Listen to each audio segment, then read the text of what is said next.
Tres.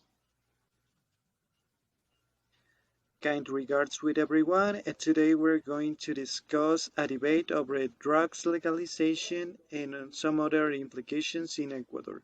Okay, so as you can see, the group members are Valeria Carapaz, Janet Cifuentes, and Diego Latacumba.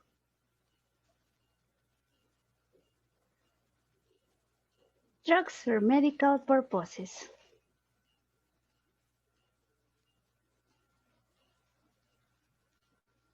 Should drugs be legal for medical purposes? Well, many people in Ecuador, including members of the medical community and Congress, see the legalization of drugs for medical reasons as a good thing. Drugs mainly like papi, marijuana and guanto contain a variety of therapeutic functions and TCH.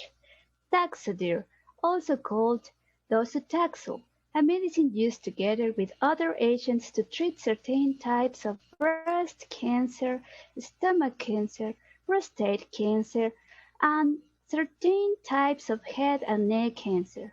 Moreover, a British pharmacological review noted the cannabis plant, marijuana, papi, and guanactic benefits and could ease the suffering of millions of persons with various illnesses, such as AIDS-acquired immunodeficiency syndrome, cancer, multiple sclerosis, spinal cord injuries, seizure disorders, chronic pain, and other maladies.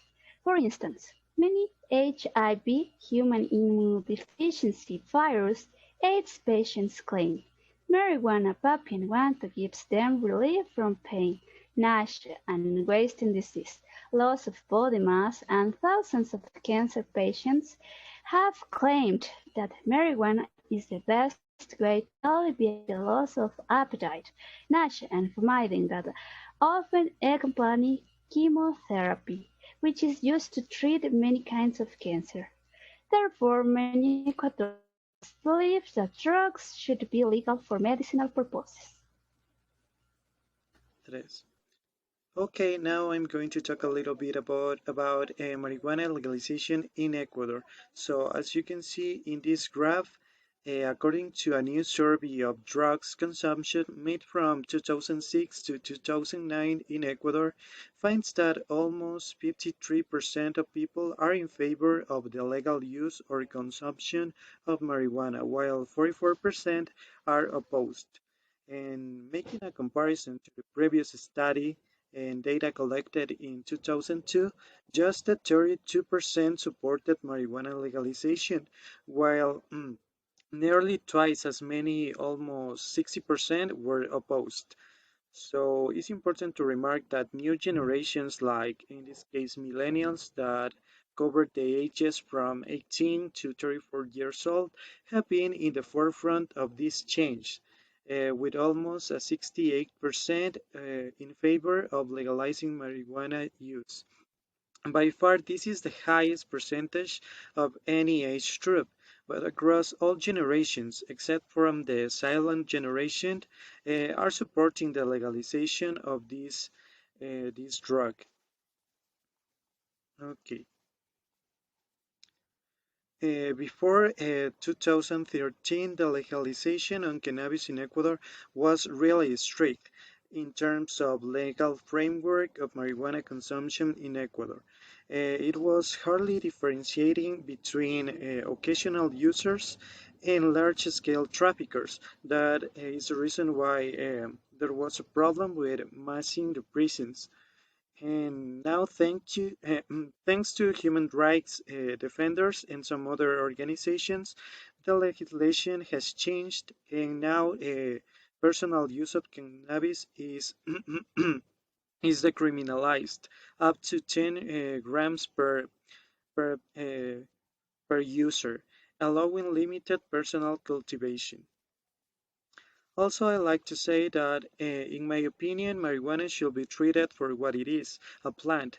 That although it may have some medicinal, relaxing, hallucinating, or even painkiller purposes, it's still being a plant like some other plants and certain fungi.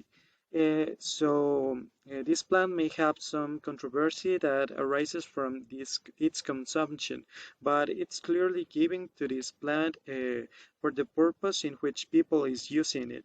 So it is important to explore some other uses that can be given to this plant beyond those mentioned above, such as nourishment in the textile field, agriculture, chemicals, and some others.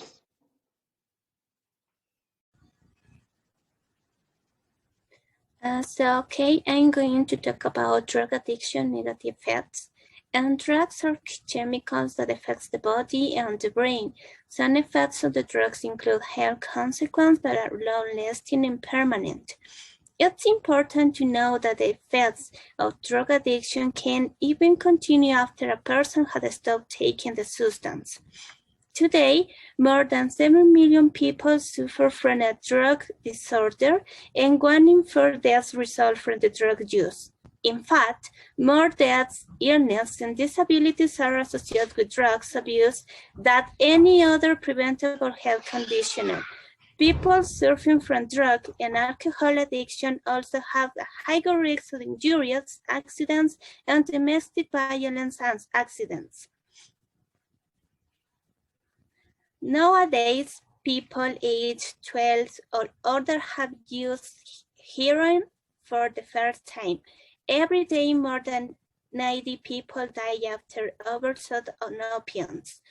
Following the history of drug abuse of thousands of years, humans have engaged in instead made alternative substances.